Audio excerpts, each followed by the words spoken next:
Bonjour à tous et bienvenue sur la chaîne Félix Olaogun. Prêt à dire adieu aux embouteillages? 2025 s'annonce comme une année charnière pour Abidjan avec l'inauguration de nombreuses infrastructures. Tout d'abord, je vous souhaite une excellente année 2025, remplie de joie, de santé et de réussite.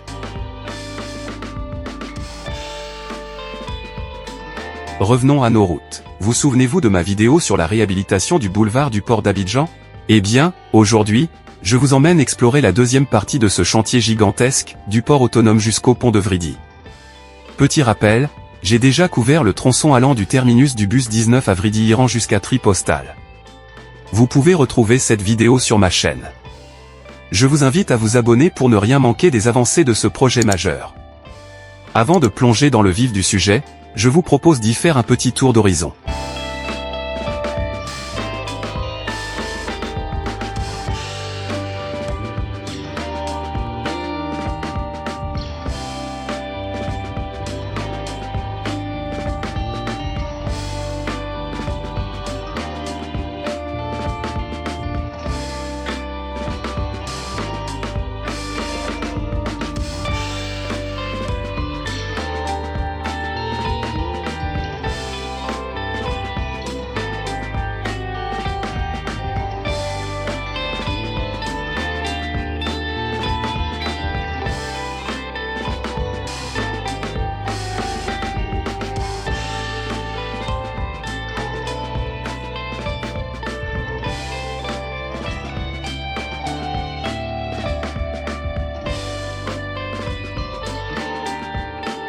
Comme vous le constatez vous-même, les travaux de ce tronçon sont quasiment achevés, ce qui rassure que la fin des travaux prévus pour mars 2025 semble tout à fait réalisable. Maintenant, direction le tronçon port autonome, pont de Vridi en passant par le carrefour Siemens Club. C'est parti pour une visite guidée. Abonnez-vous pour ne rien manquer des avancées de ce projet majeur.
Chère famille, de bonnes nouvelles en perspective. Les travaux de la route du port sont sur la bonne voie et nous devrions pouvoir profiter de cette nouvelle infrastructure dès mars 2025. Moins d'embouteillage, plus de fluidité, c'est ce qui nous attend. Je vous invite à vous abonner pour ne rien manquer des prochaines étapes de ce projet. Sur ce, je vous donne rendez-vous en mars pour un autre reportage quand ce projet sera totalement achevé et la route ouverte à la circulation. À bientôt.